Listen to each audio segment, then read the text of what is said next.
All right, what is up, everyone? Welcome back to Blake's Takes. Always with me, my co-host Garrett. Hey guys, glad to be back. Yeah, you have been gone a minute, actually, Garrett. Yeah. We got you for a little Black Adam frustration video, but you've been busy with school. Always school, man. Yeah, that's the only reason I ever miss on Blake's Takes is freaking school. Takes up so much of my damn time. It does. I mean, I've been there too. Obviously, I have a lot more free time than you not being in school. Yeah.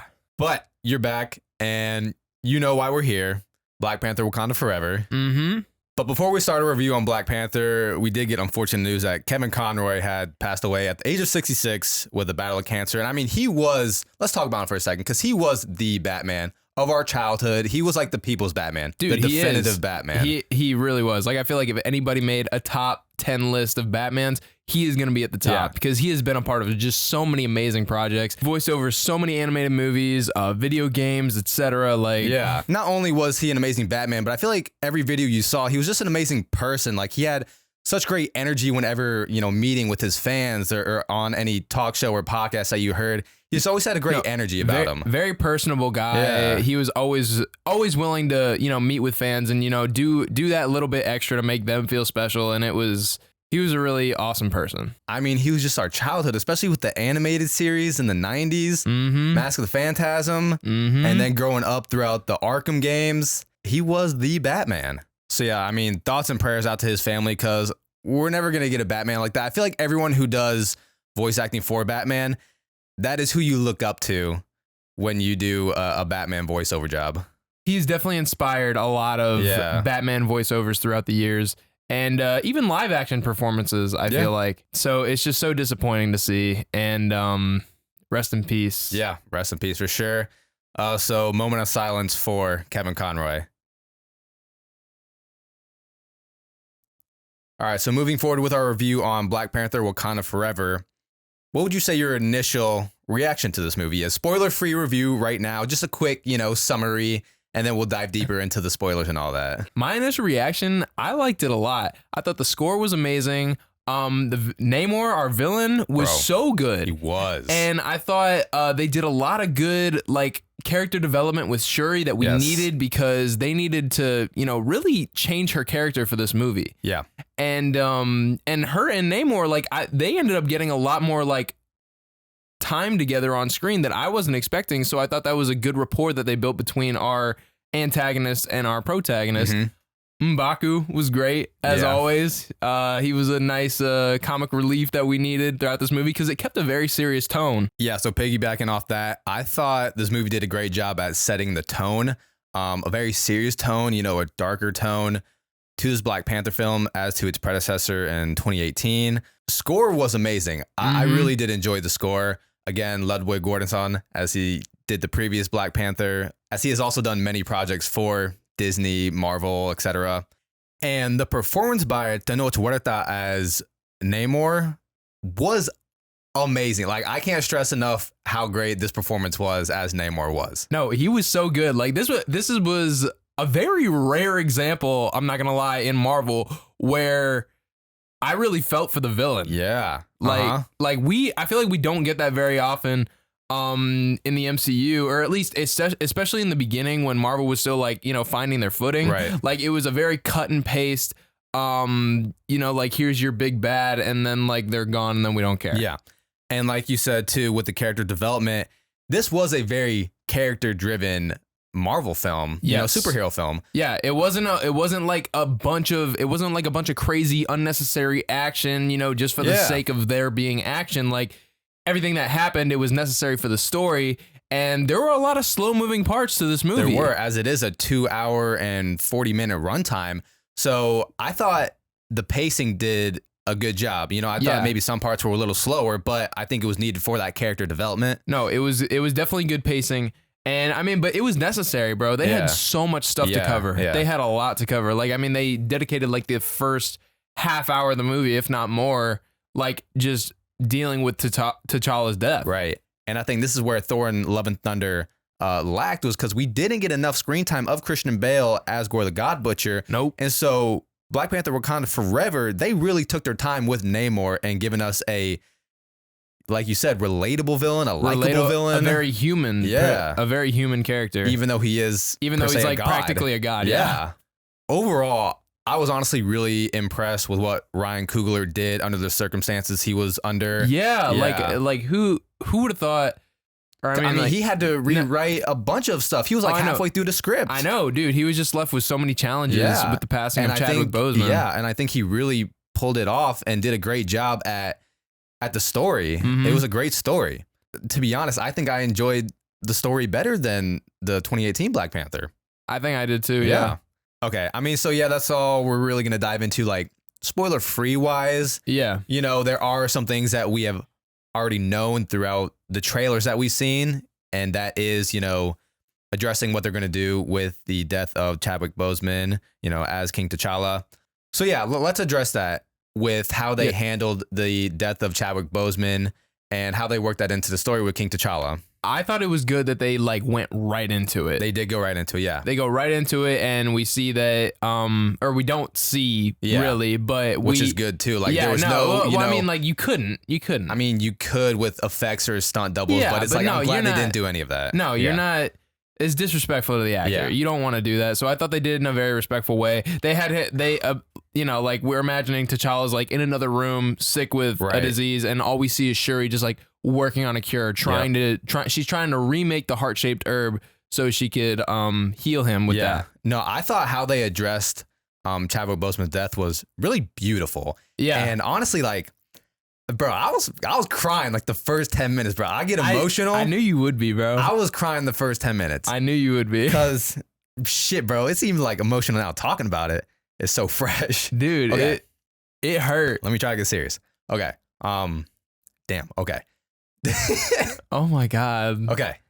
This man is crying on. Bro. He's crying over here. Stop. Okay.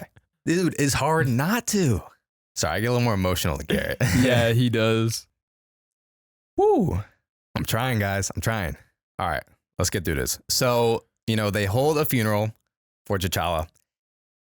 And it feels like you're attending like Chadwick Boseman's funeral. It feels like you're at Chadwick Boseman's funeral. It honestly does. And you see the reactions of these actors and it feels on so screen, real. and it is so real. It's so real. It's 100% real because, dude, Chadwick was their friend. Like, honestly, it literally was Chadwick Boseman's funeral as much as it was Black Panther's, and it was just so heartbreaking to see on screen. And it was also very cool to see what a Wakandan funeral is like. Yeah. Because, you know, obviously they have like their many rituals for. Yeah, they have their own rituals, and they incorporate like, you know, their new technology, and like they lifted him up in the coffin, and I like that they stood him up. Like instead of him just going up, like lying on the ground, they like stood the coffin up, and all you see is the Black Panther symbol like that.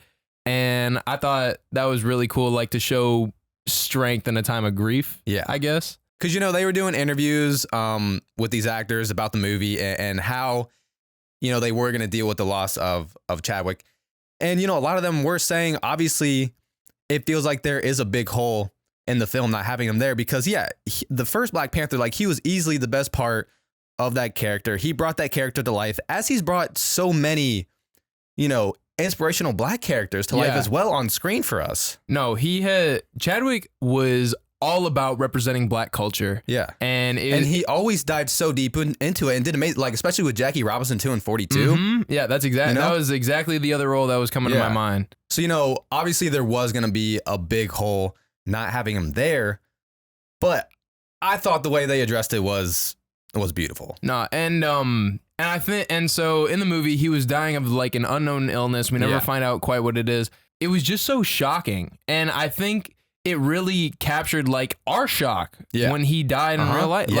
So, you know, like nobody was expecting that. No. In the movie, you know, nobody was expecting like the MCU world, like they weren't expecting King T'Challa to die so suddenly and out of nowhere like that. And that captured exactly how we felt. Yep. And they do, you know, address that unknowingness later in the movie as well. And we'll get to that later. But I mean, as you said, it did come to a shock to us as he kept, you know, his battle with cancer quietly, you know, only to his family. And it's just insane how long he was able to keep that battle up and the spirit that he, kept with himself, and how much joy he still brought to the world, and giving us all of these films. Like, while he was dealing with this battle of cancer, he was still Black Panther. Yeah. And, doing all the workout regimens and giving us those great performances. I mean, it's insane. And they even addressed that with a line in the movie. They said he suffered in silence. Right, yeah, And exactly. Boy, did he ever. Yeah. Ooh, okay. All right. Sad part over. For the most part. I mean, for the most part. Like we said, this was a very sad movie. Like, this was a very emotional movie. It was. Let's go through the line of the performances. We have Letitia Wright, who obviously is Shuri, Black Panther's younger sister, or King T'Challa's younger sister. And we've always known her as like this very easygoing person. Yeah. Doesn't really take anything seriously, kind of a smart ass, and very egotistical. But she's very smart, and is always looking for a solution to help out her country. Yeah. This was going to be a very raw performance for the character of Shuri, and she did a great job. Yeah, she did. She really and I like that we did get to see, more growth with her character as well. Mm-hmm. Which we absolutely needed to, because that easy-go-lucky person was not it was not gonna fly in this movie. It wouldn't have worked. No. Because there was a lot of loss for her in this movie. Oh, yeah. A lot. And there's nothing that's going to make you grow up more and get more serious like loss in the family. Oh, yeah. I mean, so far at the beginning of the movie, she lost her dad, she lost her brother. Yep. And all she had left was her mom throughout this movie. And we lost her. Yeah. We lost her at the end of the movie, too. We get the return of Winston Duke as M'Baku. Yes, we do, bro. I love M'Baku. I love him so much. Like, as serious of a movie as this was, he was the one form of comic relief that we got throughout this movie. And he's so good. He is. Oh, my God. He's so funny. And as much as he was a comedic relief for this very serious film, he still offered some very serious wisdom in this movie as well. No, he did. I liked the relationship that they built between him and Shuri. He kind of knew that he was going to have to take Shuri under his wing with all of her loss that's going on around her. Because she's still young and naive. Yeah. And, she doesn't have that wisdom that T'Challa had, or that her mom has when it comes to ruling a country. She needed that support. There's also Lupita Young as Nakia. I mean, Lupita Young is always great in whatever she's in. So. She was so good. I was, let's talk about the costume design for a second, because hers in particular, I loved her costume design. Hers was so good. It really said Wakandan spy to me. Right. Like it just looked so cool. M'Baku's, bro, I don't know. His looked different. I feel like his looked like bulkier and stronger. I don't know. Maybe he was bulkier. Maybe, but M'Baku's, his was good. Black Panther suit itself looked really cool too. Yeah. Angela Bassett back as Ramonda, the Queen of Wakanda. I want to talk about her arms and bro. She is jacked. Is she the Queen? Did you not notice that? I wasn't paying attention. No, bro. Her shoulders. She's at least in her 50s. I want her shoulders in traps. She was absolutely jacked, and she looked amazing. Oh my God, it's insane. She should have been the new Black Panther. Honestly, she would have fit that costume real good. Oh my God, that's funny. We got our token white guy with Martin Freeman as Everett Ross, the token white guy for the Black Panther films. Yep. I liked him more in this one than I did the first one. Oh, I did too. I thought he was a little annoying in the first one. I was just about to say that he was annoying in the first one, but okay, he actually provided value in this one. He had actual sensitive information. That it was useful to have someone in the CIA. It was. Where the first time he was just like, oh yeah, that's one of our guys. He just kept adding in unnecessary information, shit that they could have easily looked up on Google. Yeah. We also have Dominique Thorne as Riri, the introduction to Ironheart. Which we're getting a series. Don't know when, but it was announced 2 years ago. Yeah. That we were gonna get an Ironheart series. But it should be coming in this phase. Yeah. Yeah. No, definitely this phase. But this phase or next. I liked the introduction. I liked her character. I thought this was a really easy way to introduce her. Okay. She was kind of a side character, not too important. Yeah.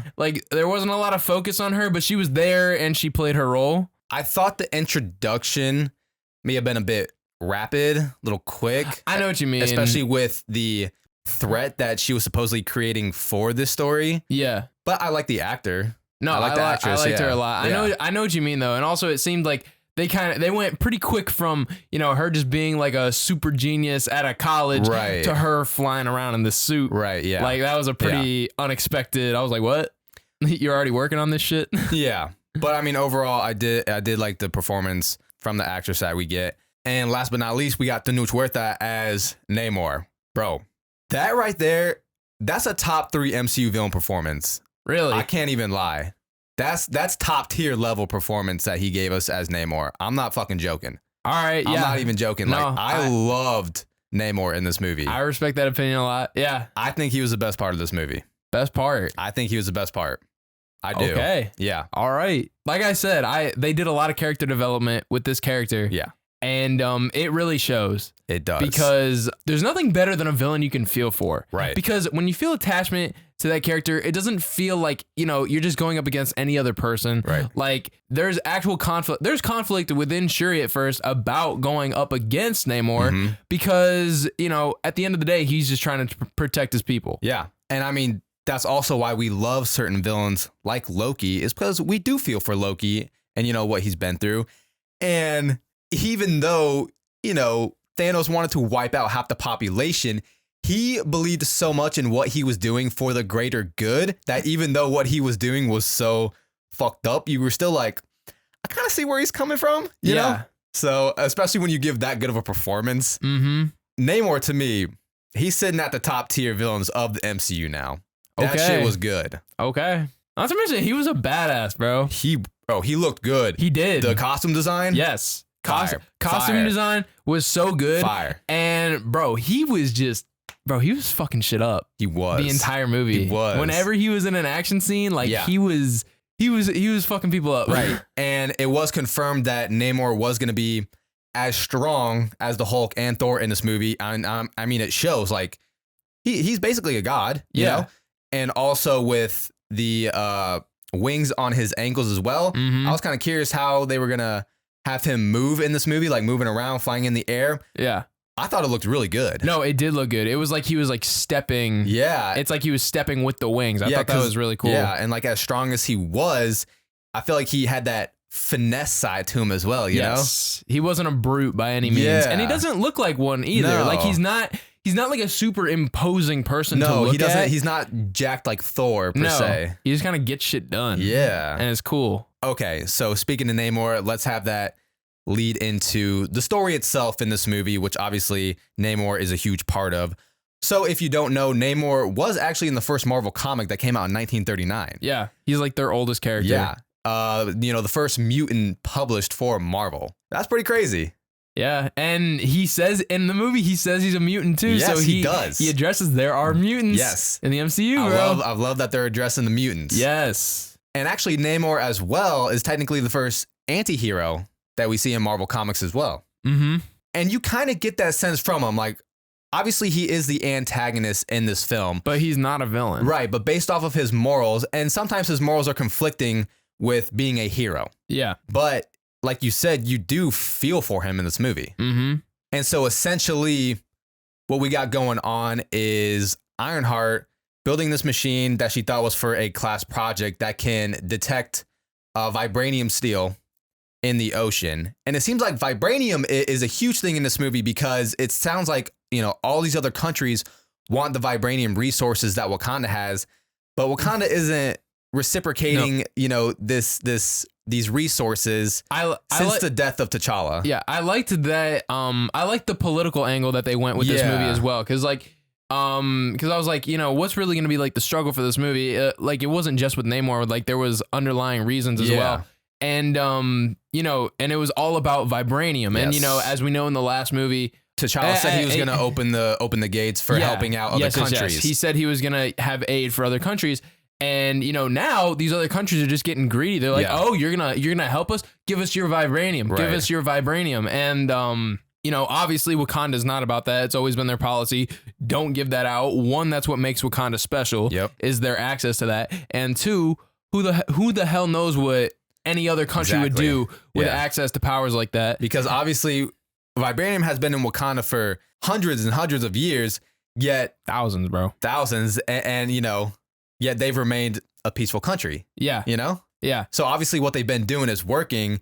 And they're afraid if all these other countries have access to it, what kind of weapons of destruction they can create and what kind of, war can wreak havoc. And that's why this invention is so important, is because they discover that vibranium isn't just in Wakanda. Right. It's at Which that's big to address in the MCU. Yes, it is. It's at the bottom of the freaking ocean. Yep. Where Namor lives. Yep. And that's how he gets wrapped up in this. Yep.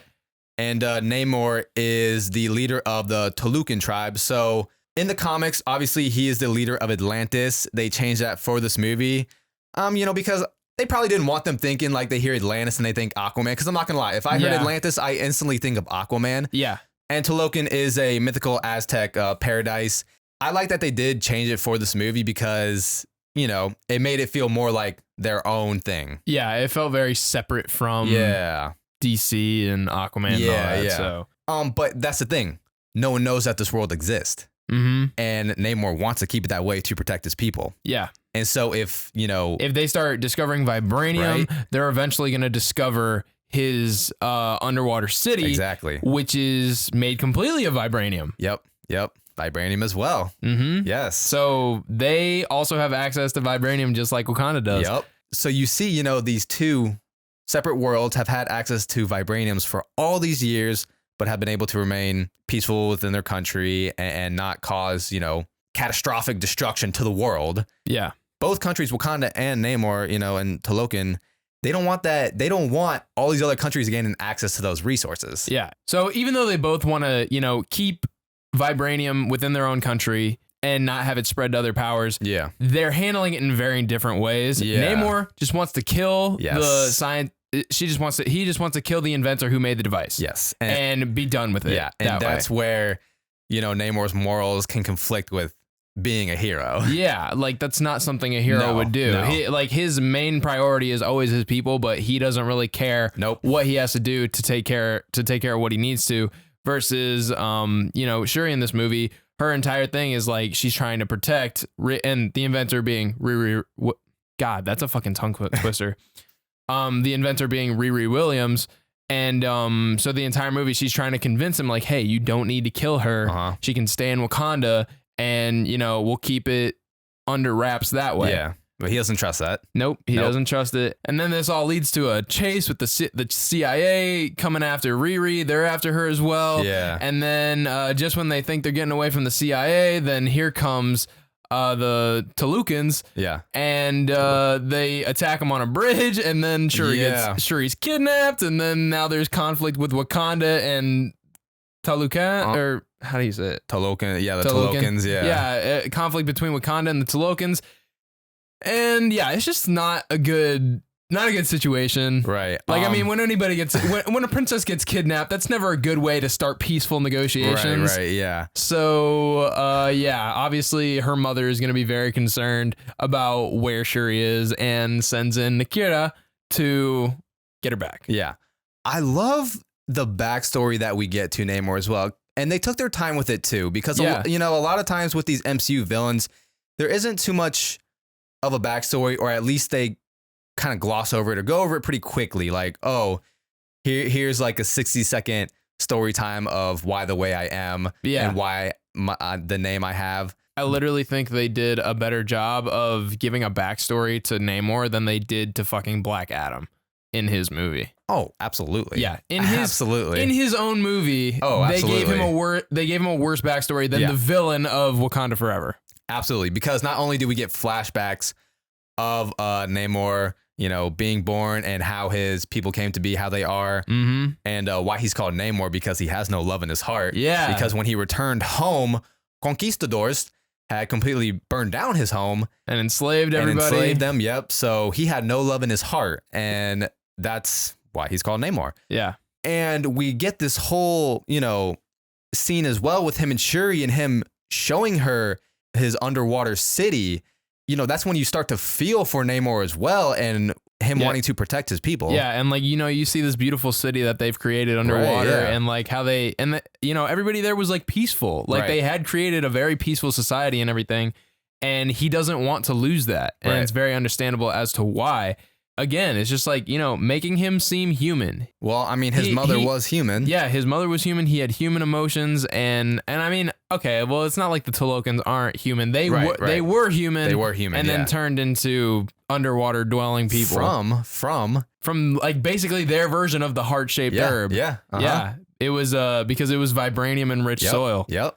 So they're very similar to Wakanda in that way. Very similar, yeah. Let's talk about the introduction to the Tolokans as well in that opening scene. Or per se, not the opening scene, but the scene after they address King T'Challa. Yeah. On the boat. Yeah, on the boat. On the boat. I absolutely love that introduction to them, and I thought it was very ominous scene. Oh, it was creepy. It was creepy. They like when they started with that whole like siren song that was like hypnotizing people. Yes. I was like, bro, what kind of Pirates of the Caribbean shit is this? Yes, bro. Yeah. It was great. It almost sounded like that one harmony that Pirates thing was like the one that they sing in the beginning of Pirates 3.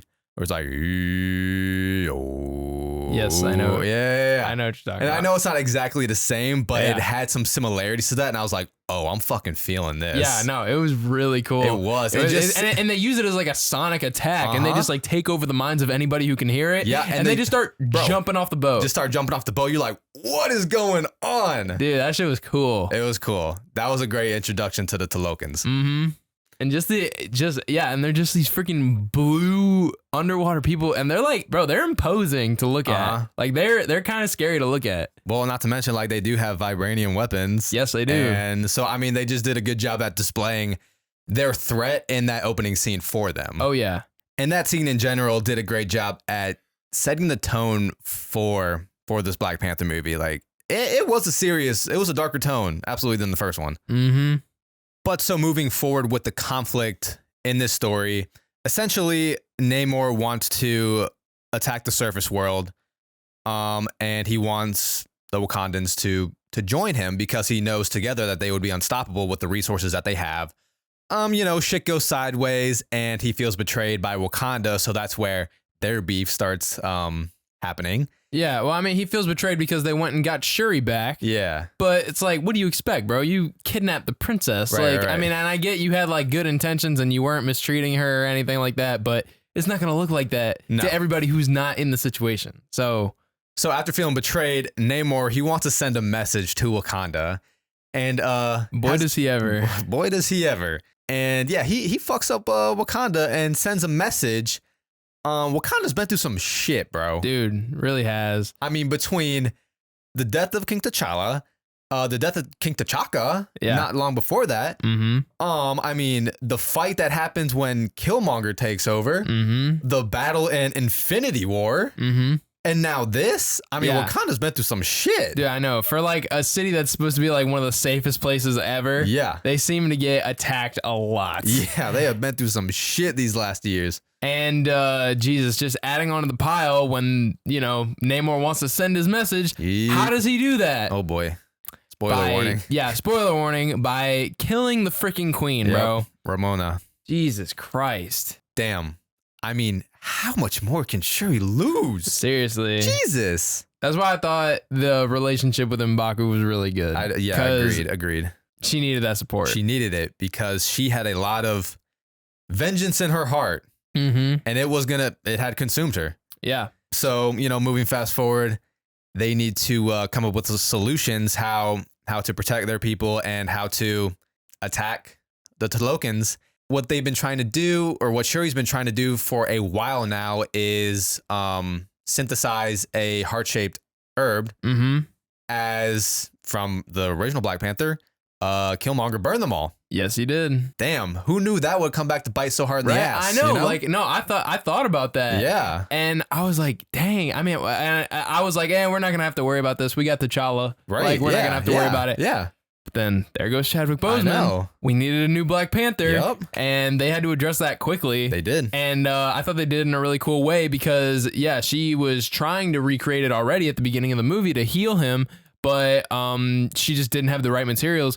But then she was gifted a bracelet during her time when she was captured by Namor. Yep. and it was made with fibers from their basically heart-shaped herb, like their vibranium enriched soil that they made their thing from. So it could share some similarities. Definitely some similar properties. And not only that, so then she also brings up King T'Challa's DNA and matches them together and is able to synthesize a heart-shaped herb. With like 98.7%. I think it was like, that's how effective it was going to be. Yeah. And so it works. That shit works. It works. And we're going to dive into that next scene, which I think was a really cool scene. So it's time for her to become the Black Panther and protect her country. And as we know, when you take the heart-shaped herb, you know, they do a ritual where you go and see the ancestors. They bury you. Yeah. And then you go to the ancestral plane. Yep. And normally it's like who you want to see or like who you need to see that shows up in the ancestral plane. Yeah. As we see with T'Challa, he saw T'Chaka. He saw his father. Yep. And we were not. And then N'Jidaka, he saw his father in the ancestral plane. Yep. And Jobu. Njobu. So many names. I know. So many names. But then we saw who we were not expecting. Okay, yeah, let's get into this scene. Let's get into this. Shuri. Oh my God, bro. She goes into the ancestral plane. She turns around. She sees the throne. She's behind the throne. Yep. She walks around, and who's sitting in the throne, bro? N'Jidaka. Fucking Killmonger. Michael B. Jordan, bro. Oh my God. Was not expecting to ever see him again. No. In Wakanda, in the MCU, and oh my God, I was so happy to see him. I was hyped. Oh my God, dude, was not expecting that shit at all. Oh my God, he said, "What's up, cousin?" I said, "Oh shit, that shit was crazy, bro. That was crazy. That was crazy." And the reason why she did see him is because she had so much hate and vengeance in her heart, as so did Killmonger. Did he, yeah. And so he's like, you know, your brother was too noble. What are you gonna do? You gonna be like him, or are you gonna get shit done like me? Yeah. I was not expecting that. No, I was not either.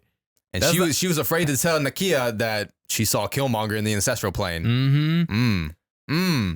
I was not. Like I said though, it's about who you need to see. Yeah. And I think he was there not to like.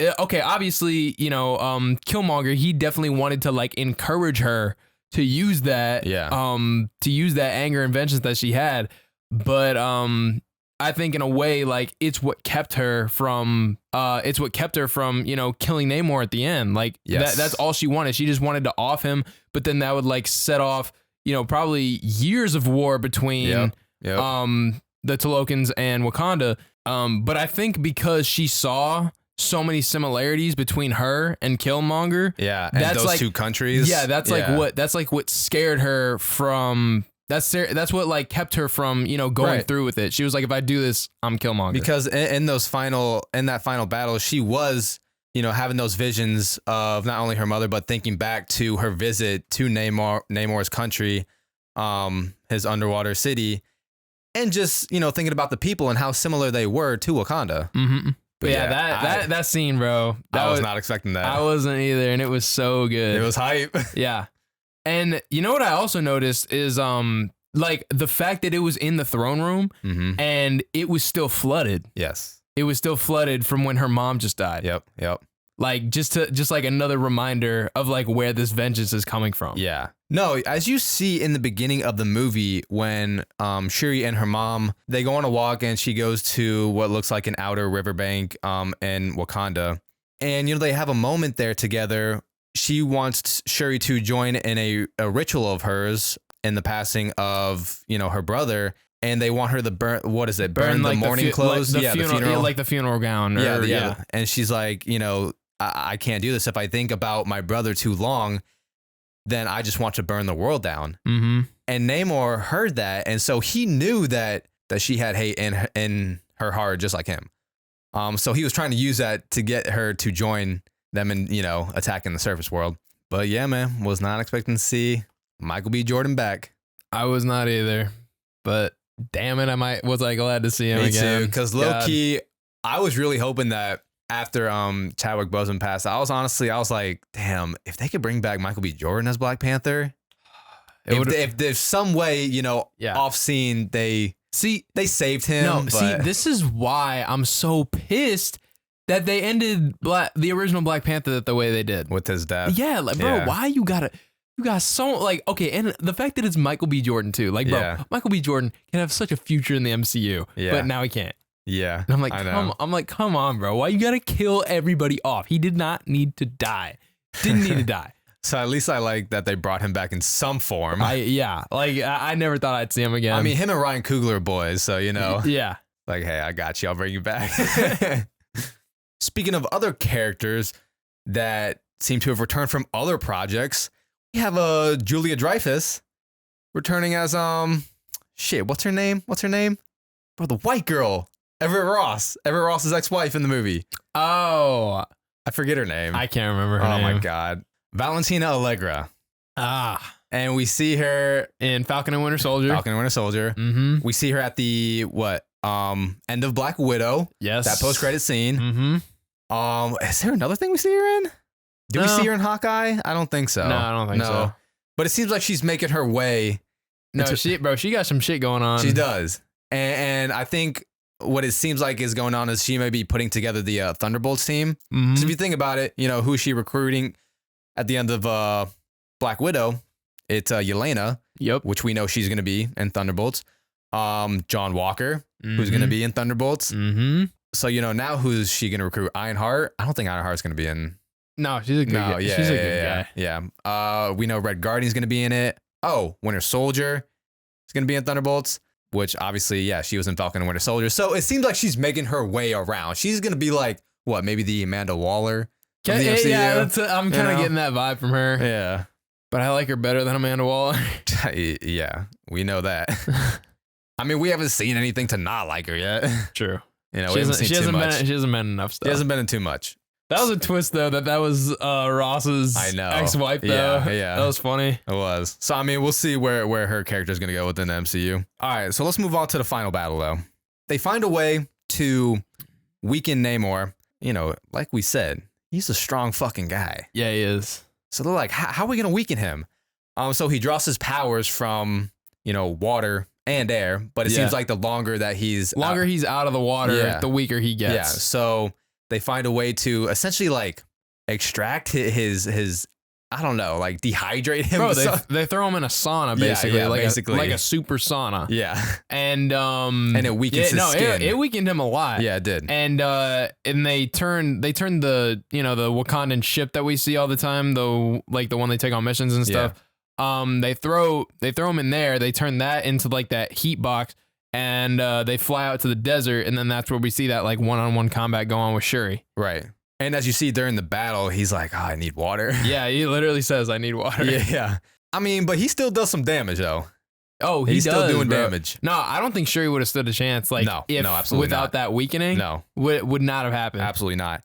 And low key, bro, I almost thought they were gonna kill him off, and I was about to be so fucking pissed. Bro, I thought they were gonna do that too. I was about to be so I pissed. was gonna be freaking pissed. I'm like, dude, how are you gonna introduce a character like Namor, something that's been a part of Marvel, like since the freaking beginning? Yeah. And kill that character off already In one movie.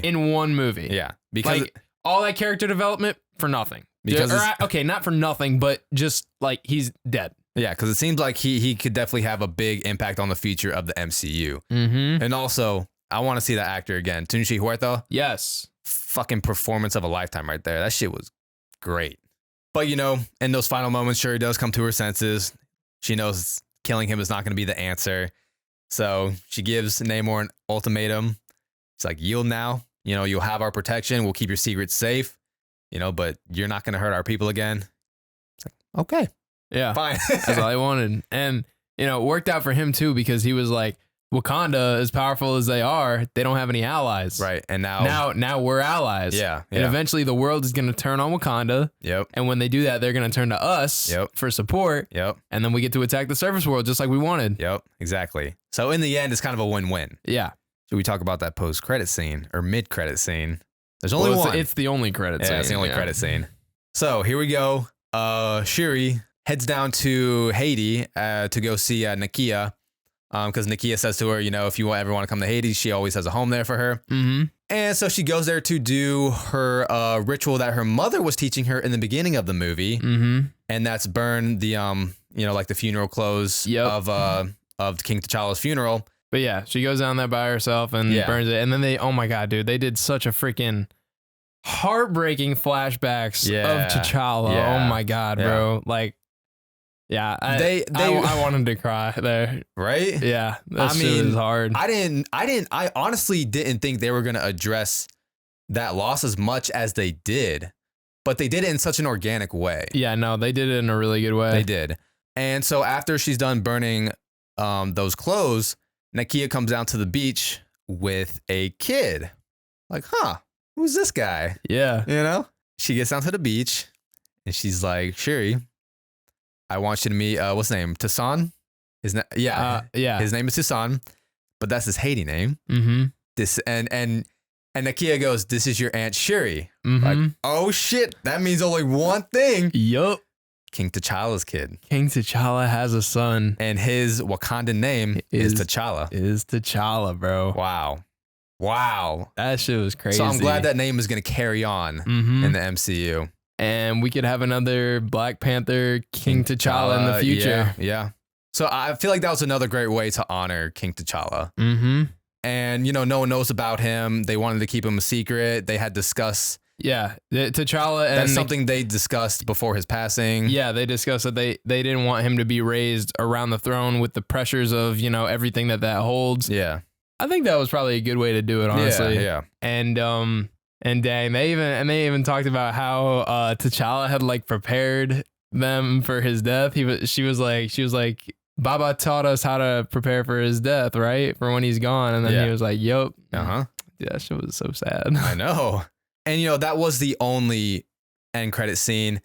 And which I'm kind of glad there was no other, I kind of hoped that there wasn't going to be a second one. Yeah. Because that's a huge bomb to end it on right there. Right. And also, like what? Normally they'll do like a serious post-credit scene and then like a jokey one. Like what? Are you going to throw a joke at the end of that? Absolutely not. Either that or some cameo for the second one. But I mean, no, this really made you, focus on that story and Chadwick Boseman as Black Panther. They ended it with Chadwick. Yeah, basically. Which was a good note to end it on. Yeah. So, I mean, damn, overall, bro, I do think I enjoyed Wakanda Forever more than the 2018 Black Panther. Obviously, the 2018 Black Panther, the best part about it was Chadwick Boseman. And I mean, obviously, you felt that hole missing in this movie, but the story itself and like the tone of this movie and the way they addressed that loss. Yeah, and the performances as well from everyone. It worked. I honestly really did enjoy this movie a lot. Mm-hmm. And the score, I thought the score was great. Like the themes for the Tolokans and Shuri and Wakanda itself, I thought it was a step up. See, it definitely was. Yeah. I thought the score was definitely a step up from the last movie. And you know what it like reminded me of? So I feel like they took like Killmonger's theme. Mm-hmm. Like I feel like they took a lot of inspiration from that because like Killmonger had like that darker Wakandan theme. Yeah. And they kind of like applied that to the rest of the soundtrack for this movie. Am I wrong? I don't know. I felt like maybe to the Wakandans. Yeah. I don't know. It definitely did have a darker theme, like the whole score in general. Yeah. And with Wakanda Forever, I think Ryan Coogler, he was just in his bag for this one because he saw what worked and what didn't work with the 2018 Black Panther. And the 2018 Black Panther, that was a big shoe to fill. Like he had a lot of pressure on him to not fail. Like he needed to succeed with that, with being the first Black superhero film. Yeah. And so I feel like there might have been some decisions, like safer decisions with Black Panther in 2018 to, to just make sure that it worked. And like, well, like he didn't take as much risk. Yeah. Didn't want to take as much risk. Yeah. Which is understandable. Yeah. Because 2018, there was a lot of pressure on him to make a great superhero film with the first Black superhero. Mm-hmm. But I feel like with Wakanda Forever, you really saw his direction with this. Yeah. I feel like the original Black Panther was kind of a generic superhero movie. And it was still pretty family friendly. Yeah. It definitely didn't, I feel like it didn't take its own, it didn't really have anything that deviated it very much from other superhero movies. You know what I mean? Right. Versus like this one, like they knew the direction. Right. Exactly. And obviously, I think the 2018 Black Panther definitely is going to leave a bigger impact on the culture. Like it's left a bigger impact and was more important to the superhero genre in general. But I just really enjoyed the tone and direction of this movie a lot more. Yeah. Because, I mean, damn, there was a lot of pressure on Ryan Coogler for this one as well. I mean, with all the adversity that he had to go through this script and all the different avenues that he had to go through to make it work. Yeah. Changing the script and everything. Had to rewrite everything. Yeah. Your main protagonist is gone. Like, right, yeah. That's a hard thing to write. I mean, and that's something that they were counting on in the MCU for quite some time. Bro, he would, dude. Chadwick, he had some MCU future plans, that's for sure. Yeah. And like he got like I kind of like even though he joined like the cast like kind of later, like I still considered him like, you know, like one of the core parts of it, you know what I mean? Yes. And so like just because of the impact that he left on it. Yeah, that, and then also like, you know, like everybody we knew, like, you know, Captain America, Iron Man, like they were kind of wrapping up around Endgame. Yeah. But he kind of started like halfway through that. Yeah. So, but I could still see him as like one of those 10-year long people. Like he was there to stay. He was there. Really, the only like issue that I would have is just how kind of rushed Ironheart's character seemed. Yeah. But then again, like I said, I mean, there was still a lot to go over in this movie. And for the 2 hours and 40 minutes runtime that it was, I thought it did a good job at pacing and giving us really the emotions that we needed to feel for this movie in order for the story to work as well. No, everything felt very organic. It wasn't like, okay, you know, our old Black Panther's gone, here's your new one. Right. Like it wasn't like that at all. Yeah. There was a lot of the script that was dedicated to making that feel very natural, and, you know, Shuri like needing to take up that mantle. Yeah. And speaking of a very organic feel to this movie, that brings up another point that I want to talk about as well, is this was a very women-led cast as well. Very women-led. But it felt very organic. Yeah. Because, you know, the country of Wakanda, you know, the Dora Milaje, those are the fighters for their country. Yeah. And we've been seeing the progression of a lot of those characters within the Dora Milaje as well. But then now with Shuri, and I don't know. I mean, that's something that I didn't even really realize until the end of the movie. Yeah. Because it just felt very organic. It was very organic. Yeah. It wasn't like a good example would be, in comparison, a good example would be like the girl power scene as it's known in Endgame. Oh, right. Yeah. Like everybody saw that and they were like, bro, like we get it. Right. We get it. But in this one, like, you don't even think about it. Exactly. And I think that's how it should be. Exactly. That's how you know it's a good character and a good story. And exactly. Like, because you're so focused on, you're so concerned about that, you're not even thinking about. Right. You're just concerned about the character itself. Yes. You know, other superheroes, movies, TV shows, they need to look at this movie and be like, okay, that's how it's done. And yeah, I wasn't expecting, when I heard like Shuri was going to take up the mantle of Black Panther, I was like, bro, there's no way I'm going to buy this. Right. Like I really thought there was like no way that I would really buy it, but they put in the time, they put in the effort, and Shuri is Black Panther. Yeah. Yeah. And I mean, another good example, you know, that is organic of like female power within, you know, the superhero genre. Obviously, The Boys has a lot of, you know, satire within the show. And we see a scene where, you know, they make fun of that girl power scene in Endgame as they're filming their Dawn of the Seven. Yes. And it's like, and they're like, girls get it done. With what? Starlight, Stormfront, Queen Maeve. Yeah. Yeah. And after they're done shooting, they're like, that was fucking stupid. So we see them make fun of that in the beginning of the season, but then at the end of the season, that literally happens when they're fighting Stormfront. Yes. And you're like, oh, girls do, like, that was so organic how they worked that in. No, I know. And I thought it was super ironic too. Yeah. And it was badass. It was awesome. Definitely arguably best superhero movie of 2022 for sure. If not the best, I'd say its only competition is The Batman. Right. But it's easily the best MCU movie we've gotten this year. 100%. It was better than Doctor Strange, in my opinion. It was better than Thor Love and Thunder. Much better than both of those, honestly. And I mean, we're not afraid to admit when something is mid. Thor Love and Thunder was mid. Bro, it was. And I could argue that even, you know, Doctor Strange, I would say that one was kind of mid too. Like, they weren't bad. They weren't great. I wasn't super invested in either of them. Right. Like, this was the first Marvel movie that we've gotten recently where I felt like it was old MCU, like before Endgame happened. Okay. You know what I mean? Interesting. Like that's what this movie felt like to me. It kind of like took me back in time a little bit. Okay. And this felt like a little bit of old MCU. if you notice, the reason why we did think those other movies were mid, if you look at it, Doctor Strange, that story needed to be so much longer than it need. Like that runtime, it was only 2 hours and 6 minutes. Yeah. Too short for that too short level of a story. Thor: Love and Thunder, under 2 hours. Not enough time. So, dude, there's so much shit to cover. There is. Like, there's so much information in Marvel movies now because it's a whole freaking universe. You can't cut it short. No. And so you see this movie being 2 hours and 40 minutes, it took its time and it paid off to me. It did. Dude, an extra 35 minutes of runtime is so important. It can be. It really can be. So important. Now, where would I place this among the movies of Phase 4? It's hard to say because, it is closer to the top of Phase 4. We obviously still have Shang-Chi and we have Spider-Man No Way Home that are also in the considerations for the best Phase 4 movies. In no specific order, I would say Shang-Chi, Wakanda Forever, and No Way Home are definitely like top three. Top three, yeah. For Phase 4. For Phase 4 movies, for sure. And I mean, I'm conflicted with putting it above Shang-Chi because I love Shang-Chi. Yeah. I did. But I think both Shang-Chi and Wakanda Forever, they had a very beautiful aspect to it. You know what I mean? Mm-hmm. They really did. They were very visually pleasing. Yeah.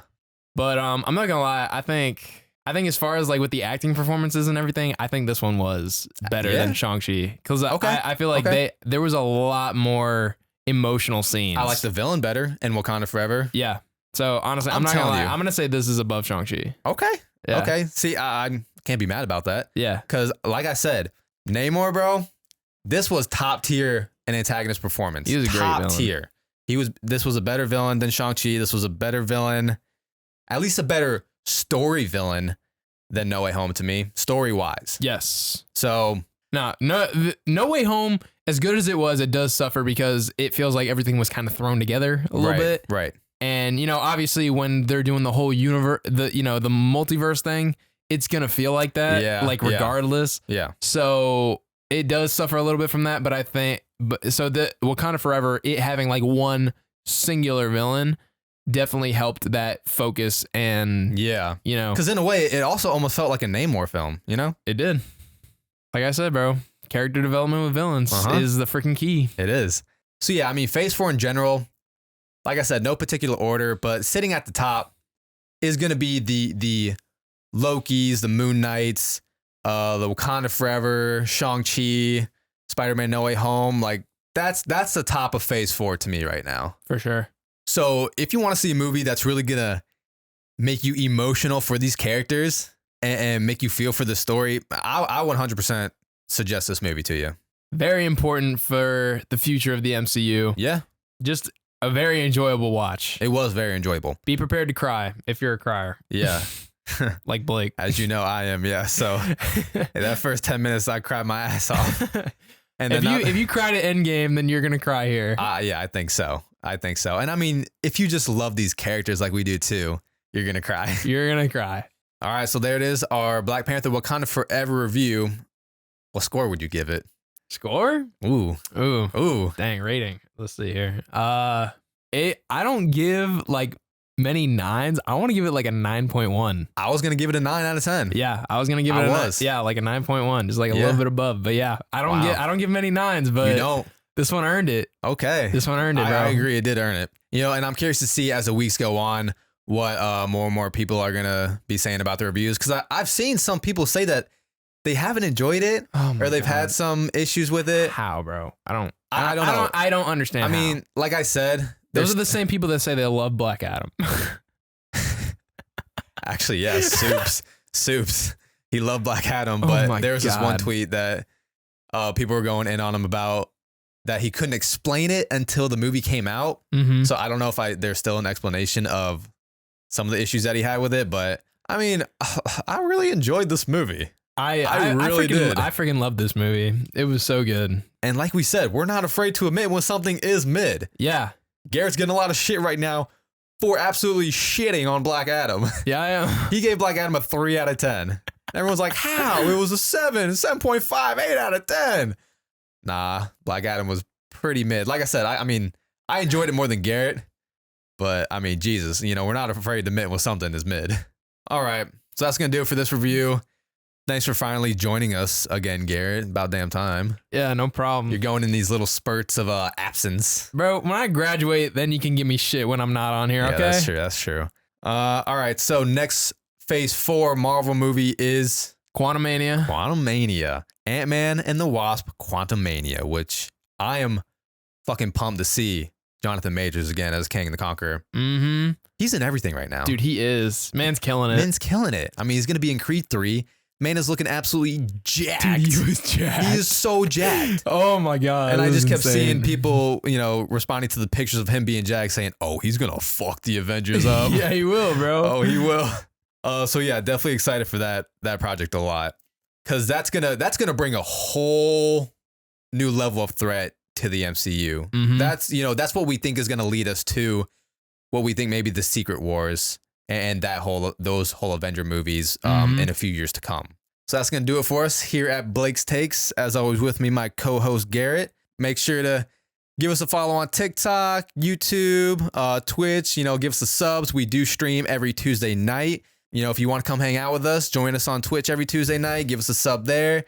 Come and join us on TikTok Live as well every Tuesday night. And hey, come and help me and Garrett become full-time content creators, That's what we want to do for you guys. Yeah, guys, come hang out with us on Twitch. We would love to do this full time for you. And, the more the merrier. More the merrier. So again, thanks guys for listening if you stuck around. And see you next time on Blake's Takes. See you guys.